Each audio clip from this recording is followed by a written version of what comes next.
SPSYCH,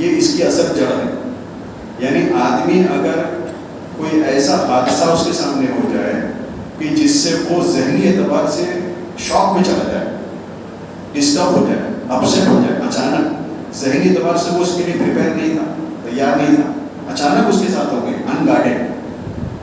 ایک آدمی ہوتا ہے نا کہ کوئی بری خبر آنے والی ہے, وہ ذہن میں, یعنی ایک آدمی کا رزلٹ نکالنے والا ہے, وہ پاس ہوگا فیل ہوگا, تو وہ پہلے سے ذہنی اعتبار سے تیار رہتا ہے کہ نگیٹو رزلٹ بھی آ سکتا ہے. اگر آ گیا تو وہ گارڈیڈ ہو, یعنی وہ نگیٹو امپیکٹ کو فیس کرنے کے لیے تیار ہے. چلو بھائی فیل ہو گئے, کوئی بات نہیں. تو ایک ایسا موقع, ایک ایسا حادثہ کہ جس کے لیے وہ ذہنی اعتبار سے تیار نہ ہو, تو اس وقت وہ ایموشنل شاک میں چلا جاتا ہے.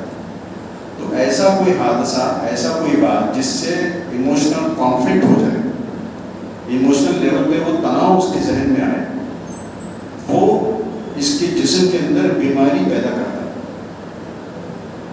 یہ سب سے پہلا رول ہے, یہ پہلا کنسپٹ ہے سمجھنے کے لیے.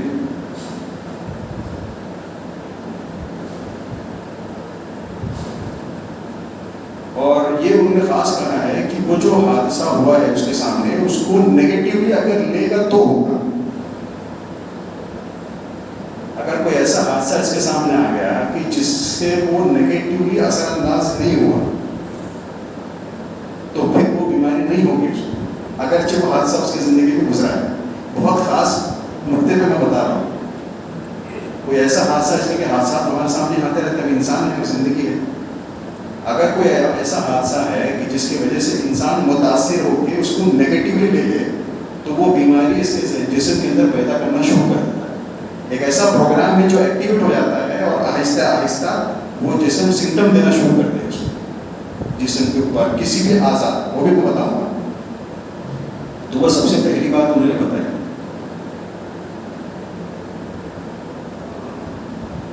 اور انہوں نے یہ بھی کہا کہ ایک حادثہ یہاں ہوا ہے, ہم 10 لوگ آس پاس کھڑے ہیں, میں نے اس حادثے, اور ہم 10 لوگ سے متعلق ہے یہ حادثہ, میں نے اس کو الگ انداز سے لیا, آپ نے اس سے الگ انداز سے لیا, آپ نے الگ انداز سے ذہن میں رکھا, آپ نے الگ انداز سے اس کو لیا, اور ہم سب نے نیگیٹیولی اس کو پرسیو کیا.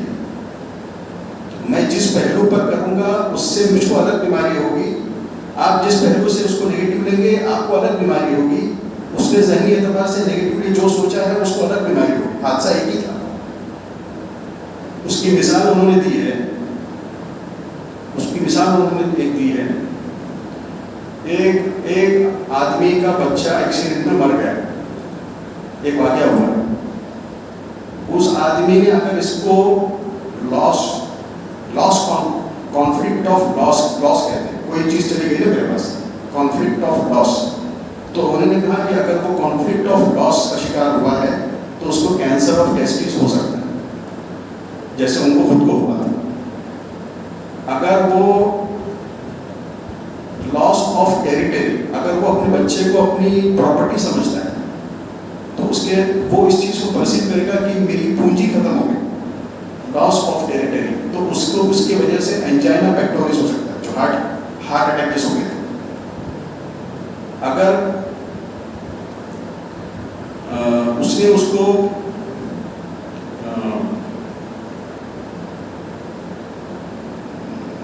ذہن میں وہ کانفلکٹس کے نام نہیں یاد آ رہے ہیں, ایسا اس طریقے سے لے لیا کہ میرا سہارا نہیں ہے, میرا سہارا تھا یہ بچہ, اب میرا سہارا نہیں ہے, تو اس کو جو ہے بیک ایک شروع ہو جائے گا. سہارا کرو تو بیک رہتا ہے, بیک اپ کی شکایت کے ساتھ آئے گا, اس کو کوئی نہ کوئی بیک کی بیماری شروع ہو جائے گی اس کو. ایسے انہوں نے 4 یا 5 قسم سے اس کو سمجھایا کہ حادثہ ایک ہی ہوا ہے, لیکن آدمی الگ الگ پہلو سے اگر اس کو نیگیٹیولی لے گا تو وہ جسم کے الگ الگ اعضاؤں پہ اثر انداز ہوگا. کبھی ہارٹ پہ ہوا ہے, تو کبھی بیک پہ ہوا ہے, تو کبھی نی جوائنٹ پہ ہوگا. حادثہ ایک ہی ہوا ہے اس کے سامنے, لیکن اس نے الگ پہلو سے لیا, نیگیٹیولی پرسیو کیا ہے, تو اس کا اثر اس کے ذہن سے سیدھا اس کے جسم پہ جائے گا, اور جسم اس کو الگ انداز سے جو ہے مینیفیسٹ کرے گا بیماری کی شکل میں, تکلیف کی شکل میں, جس کو ماڈرن میڈیسن بیماری کہتے ہیں. تو یہ ان کا سب سے پہلا کنسپٹ تھا سمجھانے کا. یہ کہتے ہیں کہ جب کوئی حادثہ ہوتا ہے اور آدمی اس کو نیگیٹولی پرسیو کرتا ہے، شاک، ایموشنل شاک، تو 3 جگہ پہ اثر ہوتا ہے. یہ پرسیو کرتا ہے اس کے سب کانشیس مائنڈ میں. ہم لوگ جو بھی کام کرتے ہیں دن بھر میں وہ 95% سب کانشیس مائنڈ سے کام کرتے ہیں، صرف 5% کانشیس مائنڈ سے کام کرتے ہیں. ہوش اور آواز کے اندر ہم کوئی کام کرتے ہیں اس کو بولتے ہیں کانشیس مائنڈ. جب ہم کوئی نیا کام کرتے ہیں تو اس کو کانشیس مائنڈ سے کرتے ہیں، پہلی بار کر رہے ہیں، اور جب وہ کام ہمارا روٹین بن جاتا ہے نا تو وہ سب کانشیس مائنڈ ٹیک اوور کر لیتا ہے. جیسے ہم گاڑی چلا رہے ہیں، جب آدمی پہلے دن گاڑی چلانا سیکھتا ہے تو وہ کانشیس مائنڈ سے چلاتا ہے، گیئر ڈالنا ہے، بریک ڈالنا ہے، آئینہ دیکھنا ہے. لیکن جب وہ روز کرنے لگتا ہے، کئی سال سے کر رہا ہے، تو اب کیا ہے، اب وہ آٹو پائلٹ پہ چلا جاتا ہے. اب اس کا کانشیس مائنڈ گاڑی چلا رہا ہے، کیونکہ وہ گاڑی چلاتے چلاتے فون بھی بات کر رہا ہے اور کئی چیز ایکٹیویٹی بھی کر رہا ہے، تو کانشیس مائنڈ ٹیک اوور کر لیتا ہے. یہاں تک کہ یہ ہمارا نماز میں بھی ہے. اب اللہ اکبر بول کے نیت باندھ دیے، آٹو پائلٹ پہ چلے گا، پورا کانشیس مائنڈ ٹیک اوور کر لیتا ہے. رکوع ہوا، سجدہ ہوا، سب پڑھ لیے. ہم کو یہی یاد نہیں تھا کہ کون سی رکعت میں کون سا حصہ، لیکن وہ سب کانشیس مائنڈ ٹیک اوور کر چکا تھا اس نے. اب جب عید کی نماز کے لیے ہم جاتے ہیں تو عید کی نماز تو ہم روز نہیں پڑھتے. عید کی نماز ہمارا کانشیس مائنڈ پڑھ پاتا ہے ہمیں سے. کتنے بار 6 زائد تکبیروں کے ساتھ، تو آدمی ذہن میں رکھتا ہے کہ 6 بار پڑھنا، کون سی اللہ پر کے ہاتھ باندھنا، کس میں چھوڑوں، کیونکہ وہ کہیں مطلب وہ سال میں 1 یا 2 بار پڑھتا ہے. تو اس وقت جو ایکٹیویٹی ہو رہی ہے وہ کانشیس مائنڈ کر رہا ہے اس کا. لیکن عام طور سے روزانہ کی نماز ہماری سب کانشیس مائنڈ کرتا ہے. تو 95% ہماری روزانہ کی ایکٹیویٹی سب کانشیس مائنڈ کنٹرول کرتا ہے. صرف 5% ہمارا کانشیس مائنڈ کام کرتا ہے. یہ جو ذہنی تناؤ کے بعد ڈاکٹر ہیمر کرتے ہیں، یہ ہمارا سب کانشیس مائنڈ پہ ہوتا ہے. کانشیس مائنڈ کو پتہ ہی نہیں چلتا ہے کہ اس نے یہ اثر دیا ہے نیگیٹو. اگر اس کو پوچھیں گے کہ آپ اس سے اثر انداز ہوئے تو اس کو نہیں سمجھتا، تو پتہ ہے کچھ نہیں ہوا. اس کے سب کانشیس مائنڈ پر اثر پڑتا ہے اس کا. اور یہ سب کانشیس مائنڈ پر اثر ایک ساتھ اس کے برین پہ اور اس کے جسم پہ آتا ہے. ہمارا سب کانشیس مائنڈ پہ جو نگیٹو اثر پڑتا ہے، یہ آرگن جو ہمارے جسم کے اعضاء ہیں، جیسے لیور ہے، کڈنی ہے، برین ہے، ہارٹ ہے، جتنے بھی اعضاء ہے، چمڑا ہے ہمارا، ٹیشوز ہے ہمارے، آنکھ ہے، کان، یہ جتنے بھی اعضاء ہے، کسی نہ کسی اعضاء پر یہ مینیفیسٹ کرتا ہے ہمارے برین کے ذریعے سے. تو اس کا ایک اثر برین پہ پڑتا ہے، جس کو ڈاکٹر ہیمر CT اسکین میں دیکھ لیتے ہیں، اور اسی وقت میں ایک اثر جسم پہ بھی پڑتا ہے. تو ایک ساتھ 3 چیز متاثر ہوتی ہے، سب کانشیس مائنڈ، برین اور جسم کا حصہ، کوئی آرگن، جس کو ہم لوگ بیماری کہتے ہیں. لیکن ڈاکٹر ہیمر کہتے ہیں کہ یہ بیماری نہیں ہے، یہ بیماری نہیں ہے بولتے. ان کے اسٹڈی کے حساب سے جسم کے اندر جو کچھ ہوتا ہے، جن کو ہم بیماری، انفیکشن، انفلیمیشن، ان کے نزدیک یہ کوئی بیماری نہیں. وہ تو کینسر کو بھی نہیں مانتے، وہ کہتے ہیں کینسر بھی بیماری نہیں ہے. جسم اپنے آپ کو جو ہے بیلنس کرنے کے لیے چینجز جو ہوتا ہے اس میں ان کی جو تھیری ہے، وہ تھیری کے حساب سے کچھ ٹیومر بنا دیتا ہے. اگر وہ روٹ کاز کو صحیح کر دیتے وہ ٹیومر ریزالو ہو جائے.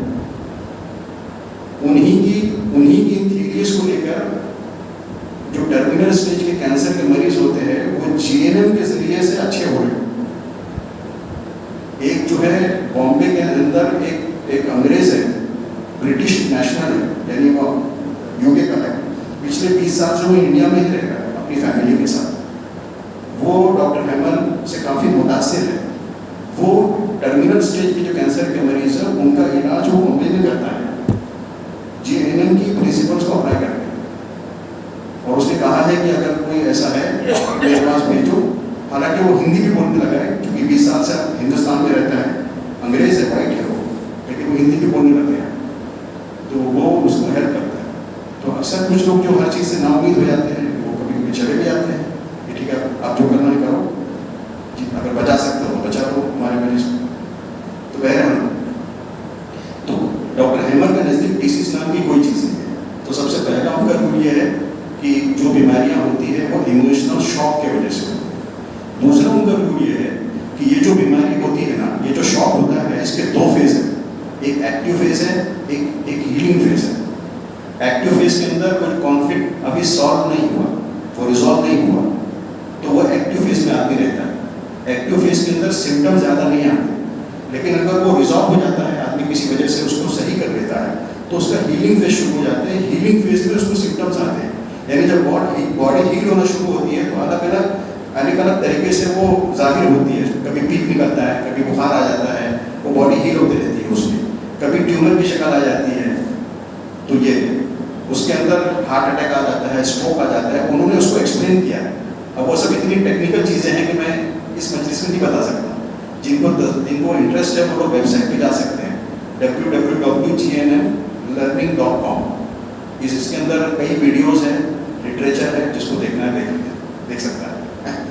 تو یہ ان کا دوسرا رول یہ ہے کہ اس کے اندر 2 فیز ہیں, ایکٹیو ہے, ہیلنگ فیز ہے.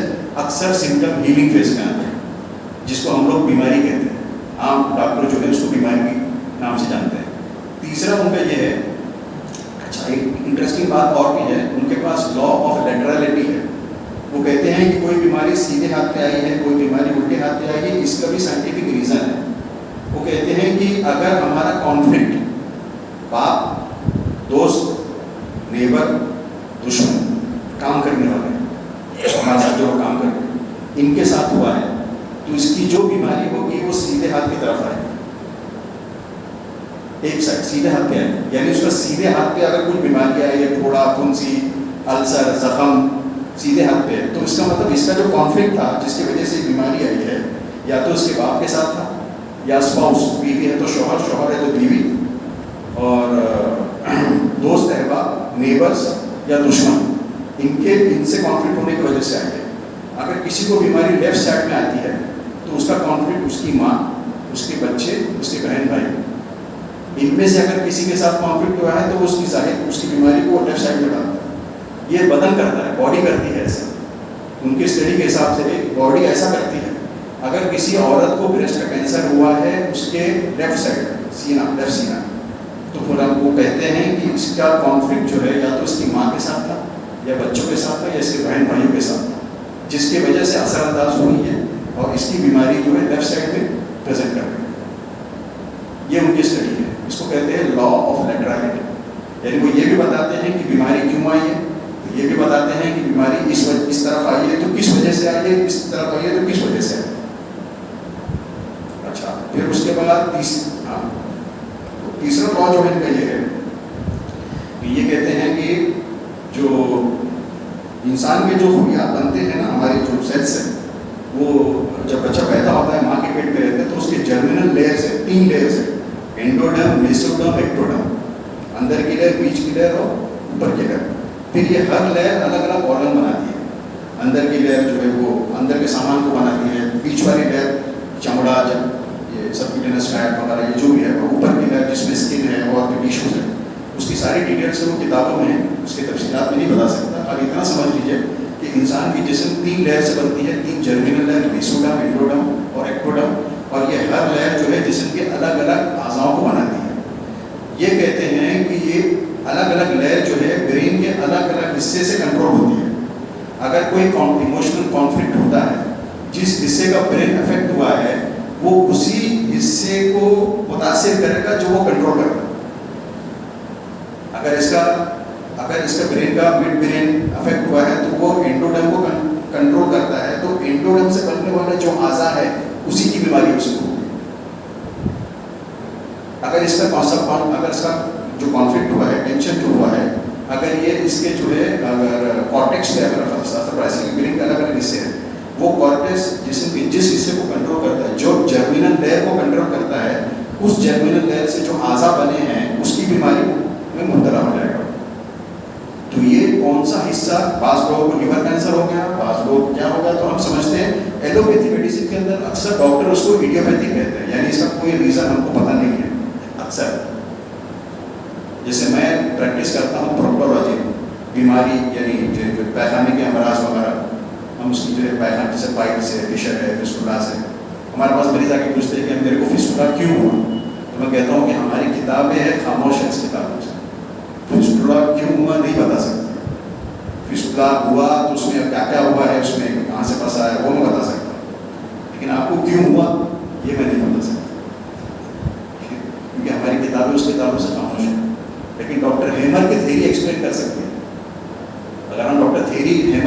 اس کو پڑھیں گے تو بتائے گی کہ فلاں بیماری اس کو کیوں آئی ہے. اگر اس کو پھنسی بھی آئی ہے تو بتائے گا کیوں آئی ہے. اس کی مثال ایک دیتے ہیں سمجھانے کے لیے کہ دیکھو ایسا یہ کیسا ہوتا ہے.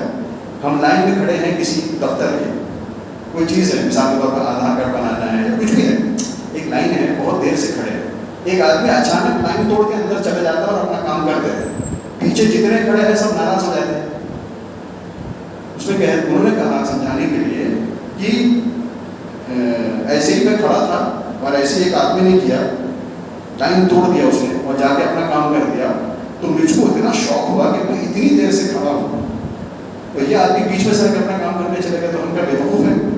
اس کا اثر انہوں نے اتنا لیا کہ اس وقت میرے ناک سے پانی بہنا شروع ہو گیا, یعنی میرا باڈی اس کو اسی وقت ریسپونڈ کیا, میرے ناک سے پانی گرنا شروع ہو گیا.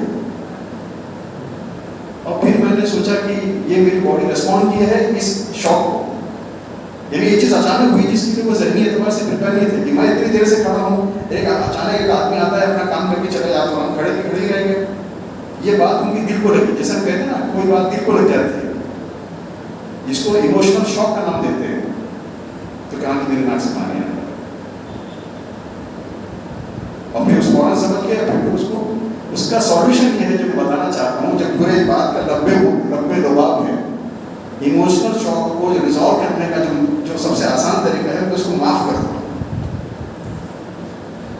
میں بعد میں آتا ہوں, پہلے میں خالی لاس گنا دیتا ہوں. تیسرا کاز تیسری کو بتا دیا. چوتھا یہ ہے کہ وہ کہتے ہیں کہ انسان کے جسم کے اندر جو ہے وہ مائکروبس ہیں, بیکٹیریا, فنگس اور وائرس, جو جراثیم کہتے ہیں ہم لوگ, یہ جراثیم ہے. ماڈرن میڈیسن کہتی ہے جراثیم سے انفیکشن ہوتا ہے. ڈاکٹر ہیمر کہتے ہیں جراثیم سے انفیکشن نہیں ہوتا, کیونکہ ان کا ماننا یہ ہے کہ اوپر والے نے, اللہ نے دنیا میں کوئی جو چیز بھی بنائی ہے انسان کی خدمت کے لیے بنائی ہے, انسان کے مقابلہ کرنے کے لیے نہیں بنائی. یہاں تک کہ جو جراثیم ہے, بیکٹیریا, وائرس اور فنگس, وہ انسان کے کام آنے کے لیے بنائی ہے, نہ کہ انسان کو نقصان پہنچانے کے لیے. تو وہ کہتے ہیں کہ جو مائکروب کی جو تھیوری ہے, یہ جو پیسچر جس نے یہ تھیوری بنایا تھا, جرم تھیوری, انہوں نے فرماتے ہیں کہ وہ اس کے دور میں ہی, اس کے حیات کے اندر ہی دوسرے سائنسدانوں نے اسی وقت اس کو ختم کر دیا تھا کہ یہ تھیوری غلط ہے کہ مائکرو آرگینزم سے انفیکشن ہوتا ہے, یہ تھیوری غلط ہے. اس کے دور میں ہی, اس کے مرنے سے پہلے ہی یہ بات واضح ہو گئی تھی. لیکن یہ جو فارماسیوٹیکل کمپنی ہے, بڑی کمپنی, انہوں نے کہا کہ ایک برائن آئل راک فیلر کمپنی ہے جنہوں نے فارماسیوٹیکل کمپنیز کا وجود دیا. یہ کمپنی والے جن کو اپنی کمپنی چلانی ہے, دوائیاں بیچنی ہے, تو انہوں نے اس تھیوری کو مرنے نہیں دیا, اس تھیوری کو باقی رکھا تاکہ لوگوں کے ذہنوں میں رہے کہ جراثیم سے آدمی مرتا ہے, جراثیم سے انفیکشن ہوتا ہے, لہٰذا جراثیم کو مارنے کے لیے اینٹی بایوٹکس ہے, اینٹی انفلیمیٹری ہے, ساری میڈیسن ضروری ہے. تو یہ جو راک فیلر کمپنی ہے, یہ کچھ سن میں لکھا تھا 1973 اس کے اندر جو ہے یہ کمپنی جو ہے وہ اس کے بعد سے بھی چلی رہا ہے وہ سسٹم, فارماسیوٹیکل کمپنی. تو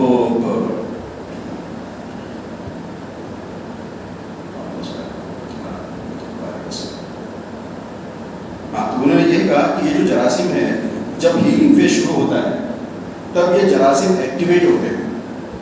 یہ جراثیم ایکٹیویٹ ہوتے ہیں تو الگ الگ برین کا پارٹ جو رہتا ہے اس میں الگ الگ جراثیم ایکٹیویٹ ہوتے ہیں. ایکٹوڈرم کے لیے جو ہے فنگس ایکٹیویٹ ہو جاتا ہے, مڈ برین انڈوڈرم کے لیے بیکٹیریا ایکٹیویٹ ہو جاتا ہے, اور میسوڈرم کے لیے جو ہے وہ وائرس ایکٹیویٹ ہو جاتا ہے. وہ الگ الگ بتاتے ہیں اس کو, بعد میں تو خالی رینڈم بتا رہا ہوں, تو کتابوں میں تو باقاعدہ لکھا ہوا ہے. تو یہ جو بیکٹیریا, یہ جو جراثیم رہتے ہیں, مائکرو آرگینزم جو ہے وہ اس کے جو ہے اس کی ہیلنگ میں اس کی مدد کرتے ہیں. اگر کوئی ٹیومر بن گیا ہے تو اس ٹیومر کو ریزالو کر دیتے ہیں ان کی تھیوری کے حساب سے. کافی ڈیٹیل کے اندر اس پر ہے, ان کا جو چوتھا لا ہے. تو یہ جو جراثیم ہے, اس سے بیماریاں نہیں ہوتی ہیں. یہ جو ہے یہ بیماریوں کو دور کرنے کے لیے اور باڈی کو ہیل کرنے کے لیے بنائے گئے ہیں. یہ تمہارے دشمن نہیں ہے, تمہارے دوست ہے, یہ کہنا چاہ رہے ہیں. ان سے گھبراؤ مت, یہ تمہارا دشمن نہیں ہے, تمہارا دوست ہے. اس لیے ان کی تھیوری کے حساب سے ویکسینیشن کے کا کوئی وجود ہی نہیں ہے. یہ ویکسینیشن کو مانتے ہی نہیں ڈاکٹر ہیمر.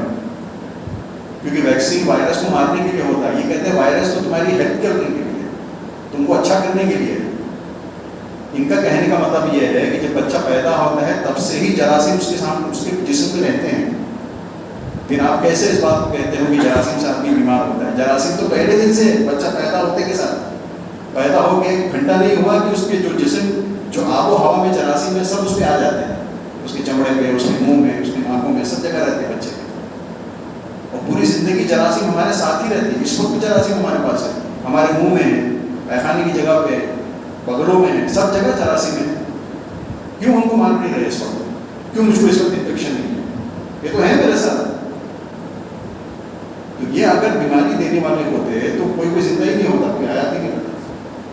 خیر، ان کا چوتھا جو ہے اصول یہ ہے کہ جو مائکروبس ہے اس سے بیماری نہیں ہوتی، وہ ہمارے کو ہیل کرنے کے لیے رہتے ہیں، اور یہ ایکٹیویٹ ہوتے ہیں ہیلنگ فیز میں.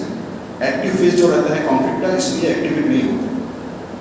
اور کا پانچواں جو اور آخری جو اصول ہے لا آف نیچر بایولوجیکل لا کا، یہ کہتے ہیں کہ یہ جو پورا پروگرام ہے اس کو بایولوجیکل اسپیشل پروگرام کہتے ہیں، BSP. یہ کہتے ہیں کہ یہ پروگرام قدرت نے جسم کے اندر رکھا ہے کسی کانفلکٹ سے اوور کم ہونے کے لیے. جب کانفلکٹ ہوتا ہے تو باڈی متاثر ہوتی ہے اور یہ جسم کو متاثر کرتی ہے، جسم کے کسی حصے کو متاثر کرتی ہے. تو یہ جسم سے اوور کم کرنے کے لیے، اس کو ہیل کرنے کے لیے باڈی یہ پروسیس سے جاتی ہے جس کو بایولوجیکل اسپیشل پروگرام کہتے ہیں. یہ پروگرام فٹ سے ایکٹیویٹ ہو جاتا ہے اور جب تک کہ باڈی ہیل نہیں ہو جاتی ہے پروگرام چلتے رہتا ہے. یہ کہتے ہیں کہ اگر اس کا جو کانفلکٹ اگر وہ ریزالو نہیں ہوا تو آدمی کئی سالوں سال ایکٹیو فیز میں ہی رہتا ہے، ہیلنگ فیز کی طرف آتا ہی نہیں، اس کا پرابلم ریزالو نہیں ہوا. اور بعض مرتبہ جو ہے اگر وہ ہیلنگ ہو بھی گیا تب بھی جو ہے یہ جو ہیلنگ فیز میں جو اس کے جسم کے اندر جو چڑھاؤ اتار ہوتا ہے، اگر اس کو صحیح طریقے سے مینیج نہیں کیا گیا تو اس کے کمپلیکیشن کی وجہ سے آدمی مر سکتا ہے، ورنہ بیماری سے نہیں مر سکتا. کہتے ہیں ڈاکٹر ہیمر جو ہے یہ 5 لا سمجھانے کے بعد، 5 بایولوجیکل لاس واضح کرنے کے بعد، سمجھانے کے بعد بتاتے ہیں کہ اگر کوئی آدمی کسی بیماری میں مبتلا ہے اور کوئی GNM پریکٹیشنر کے پاس آیا جو یہ پریکٹس کرتے ہیں اس سائنس کو، تو وہ کیا کرتا ہے کہ اس کی ہسٹری لیتا ہے اور کوشش کرتا ہے اس کا کانفلکٹ معلوم کرنے کہ اس کا کانفلکٹ کہاں تھا، کس وجہ سے ہوا، جو کہ خود اس مریض کو پتہ نہیں ہوتا.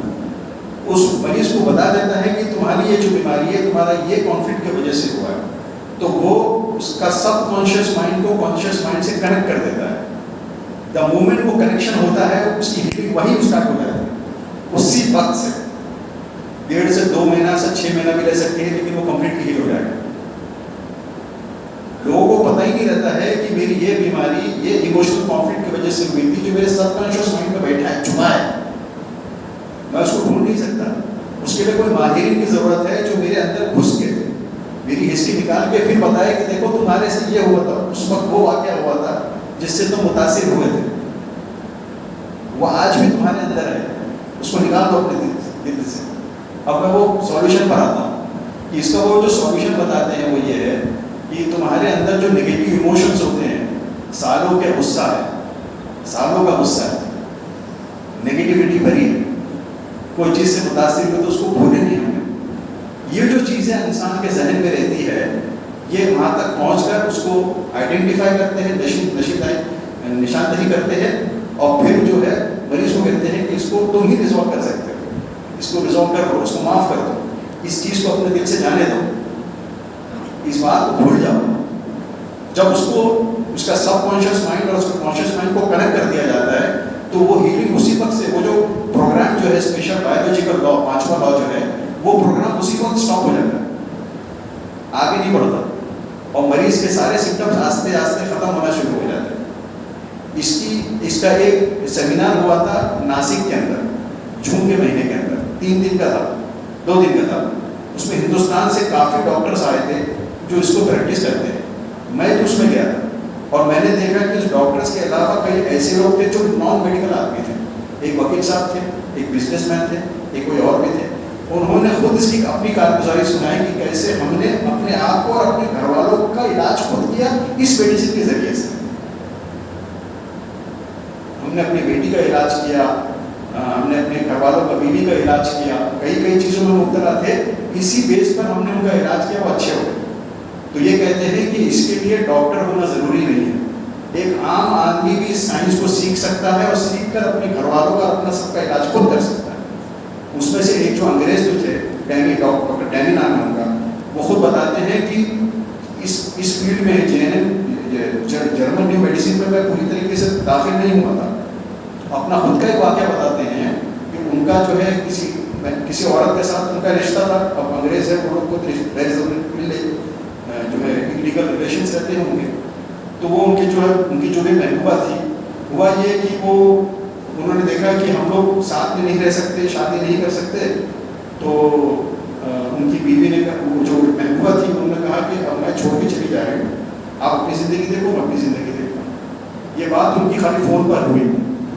اور رات کو سوئے جب صبح اٹھے تو کہا میرے پورے بدن کے اوپر لمس آ گئے, جیسے گلائکوما ہوتا ہے, چھوٹے چھوٹے پورے چپڑے, یعنی میرے پورے پیروں میں, ہاتھوں میں, سب جگہ, ایک رات کے اندر. یعنی اس کا صدمہ ان کو اتنا ہوا تھا کہ جس سے میں اتنی محبت کرتا ہوں, اب وہ میری زندگی کا ایسا نہیں بننے والی ہے. جس کو کہتے ہیں نا دل ٹوٹ جانا, اس کا ایسا صدمہ ہوا کہ ان کی باڈی نے اس کو مینیفیسٹ کیا لمس کے ذریعے سے. پورے بدن پہ چھوٹے چھوٹے گڈھے آ گئے. بہت پریشان تھے. کہا کہ ایک دن ہوا, 2 دن ہوا. اس کے بعد جو ہے ان کی اہلیہ, جو بچی, جو عورت تھی, اس کا ہی فون آیا کہ ٹھیک ہے, میں نے اپنا ارادہ بدل دیا ہے, ہم شادی ہی کر لیتے ہیں. یہ ریلیشن کیا ڈسٹینس ریلیشن سے اچھا ہے کہ ہم شادی کر لیتے ہیں اور میاں بیوی بن کے زندگی گزارتے ہیں. ان کو تو یہی چاہیے تھا. لہٰذا کہا کہ وہ خوشخبری سننے کے بعد میرا جو لمس تھے وہ خود بخود چلے گئے. تب ان کا دماغ چکرایا کہ ایسا ہوا کیوں آئے تھے اور چلے گئے کیسے. میں تو کوئی ڈاکٹر کے پاس گیا بھی نہیں, میں نے تو اس کا علاج بھی نہیں کرایا, اور آئے کیوں تھے. تب انہوں نے ریسرچ کیا. پھر یہ ڈاکٹر ہیمر کی اسٹڈی ان کے سامنے آئی, وہ لوگوں سے ملے, اور پھر اس طریقے سے وہ خود پریکٹس کرتے ہیں. حالانکہ وہ ڈاکٹر نہیں ہے, وہ تو ایک عام آدمی ہے, کسی بھی فیلڈ سے, بزنس فیلڈ کا بیک گراؤنڈ, لیکن وہ اسی فیلڈ میں کئی سال سے اور لوگوں کی مدد کرتے ہیں, کینسر کے مریضوں کی مدد کرتے ہیں. اس لیے کہ کافی ایکسپیرینس ہو گیا. تو یہ خود اپنی کارگزاری بتاتے ہیں. تو اس کا آخری جو لبِ لباب یہ ہے کہ ہمارے دین کے اندر جو احکامات ہے, اللہ کے نبی صلی اللہ علیہ وسلم کے حدیث ارشادات کے ذریعے سے, قرآن پاک کے, کہ جو ہے درگزر کرو, معاف کرو, جس کا جو تھا معاف کرو. اللہ کے نبی صاحب کی سنت بھی ہے نا کہ جو آدمی رات کو سب کو معاف کر کے سوئے گا. صحابی کے بارے میں بشارت دی گئی, جنتی, جو رات میں سونے سے پہلے سب کو معاف کر دیں. دل کے اندر نہ کوئی کینہ ہے, نہ کوئی کپٹ ہے. اور کون سی جو ہے بڑی رات ہے, 15 شعبان کی رات, اس میں بھی ہے نا کہ سب کی مغفرت ہو جائے گی, سوائے ان لوگوں کے جو ماں باپ کے نافرمان ہیں, جو شراب کے عادت ہے, جس کے سینے کے اندر کینہ اور کپٹ ہے. تو یہ تو ہمارے دین کے اندر ہی سکھا رہے ہیں. یا بس اتنا ہے کہ یہ جو GNM میڈیسن ہے, یہ ہم کو سائنس بتا رہی ہے اس کے پیچھے کیا ہے, کیوں ہمارے شریعت کے اندر لوگوں کو درگزر کرنے کے لیے کہا جا رہا ہے, لوگوں کو معاف کرنے کے لیے کہا جا رہا ہے, کیوں بتایا جا رہا ہے. دوسری چیز یہ ہے کہ ہر حال میں شکر گزار رہو. ڈاکٹر احمد یہ کہتے ہیں گریٹیٹیوڈ, ہر حال میں شکر گزار رہو, چاہے جو بھی ہو, چاہے جھوپڑے میں ہو, چھت گر گئی ہے, اس میں بھی اللہ کا شکر ادا کرو کہ اللہ کوئی مصلحت ہوگی. ہر حال میں شکر گزار رہنا, یعنی اگر آدمی اس مزاج کے ساتھ رہا کہ ہر وقت وہ ہر حال میں شکر گزار رہتا ہے, ہر ایک کو معاف کر دیتا ہے, کسی کے بارے میں اپنے دل میں کوئی نیگیٹیوٹی نہیں رکھتا, کوئی نیگیٹو پہلو نہیں رکھتا, اپنے دل کو ہر ایک کی طرف سے صاف رکھتا ہے, تو کئی بیماریوں سے وہ آلریڈی بچ جاتا ہے, اس کو پتہ بھی نہیں چلتا. اس لیے کہ وہ پروسیس اس کے ساتھ ہوتا نہیں ہے. جیسے میں نے پہلے ہی کہا تھا نا, اگر کسی حادثے کو آدمی نیگیٹیولی پرسیو کرے, ڈاکٹر احمد کہتے ہیں کہ اگر اس نے اس کو جو ہے نیگیٹیو پرسپیکٹ سے دیکھا ہے تو ہی وہ بیماری کا شکار ہوگا. یہ بایولوجیکل پروسیس اس کے اندر شروع ہوگا, جو اس کے ذہن میں آئے گا, پھر اس کے جسم کا اعضاء جو ہے وہ متاثر ہوگا. اگر وہ اس کو نیگیٹیو نہیں لیتا, چلو کوئی اللہ کی طرف سے تھا, منظر اللہ کی, کسی بھی مسئلہ کرتا ہے کوئی خیر ہوگا, تو نیگیٹو نہیں کیا اس نے, تو وہ پروگرام اس میں ایکٹیویٹی نہیں ہوگا. وہ اس بیماری تک پہنچے گا ہی نہیں، وہ بیماری کبھی اس کو لگے گی نہیں اگر اس نے کسی کو معاف کر دیا. جیسے وہ کہا کہ وہ آدمی لائن توڑ کے بھاگا تو ایک ناک میں سے پانی آنا شروع ہو گیا، میں نے اسی وقت اس کو درگزر کر دیا، چل چھوڑ میں نے معاف کر دیا، وہ بند ہو گیا پانی نہیں کرنا. تو یہ جو سائنس ہے، دیکھو جیسے جیسے دنیا ترقی کرتی ہے، سائنس جیسے جیسے ترقی کرتی ہے، دین اور واضح ہوتا چلا جاتا ہے. ایک زمانے میں تھا جب دین کی تشریحات ہوئی تھی اور جو ہے تفسیر لکھی گئی تھی، اس زمانے کی جو سائنس جو سمجھ تھی اس لوگوں کی، اس اعتبار سے ماشاء اللہ ہمارا علماء ہے اور بڑے بڑے بزرگان دین انہوں نے تفسیر. اب جیسے جیسے زمانہ بڑھ رہا ہے، سائنس جو ہے ایوالو ہو رہی ہے اور سائنس بڑھ رہی ہے، سمجھ بوجھ بڑھ رہی ہے، تو جو ہے اور دین واضح ہوتا چلا جا رہا ہے، سمجھ میں آتا جا رہا ہے کہ یہ کتنا حق ہے، ہمارا دین کتنا حق ہے، کتنی بڑی نعمت ہے اللہ کی طرف سے ہمارے لیے، جس کی ہم ناقدری کر رہے ہیں. اللہ معاف کرے. تو بھائی اسی کو اللہ پاک ذریعہ بنائے کہ ہمارے اندر دین کی عظمت، دین کی اہمیت آنے کا، اللہ کے نبی صلی اللہ علیہ وسلم کے ارشادات کی اہمیت ہمارے اندر آنے کا، اللہ کے احکامات کی عظمت ہمارے اندر آئے، تاکہ ہم اس پر عمل کرنے والے بنیں. خود بھی عمل کرنا ہے اور پھر اللہ کے بندوں کو اس کی طرف بلانا ہے، دین کی طرف بلانا ہے، کہ اسی میں ہماری نجات ہے، اسی میں خیر ہے دنیا میں.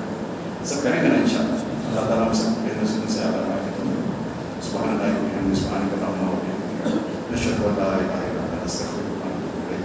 سبحان ربک رب العزۃ عما یصفون وسلام علی المرسلین الحمد للہ.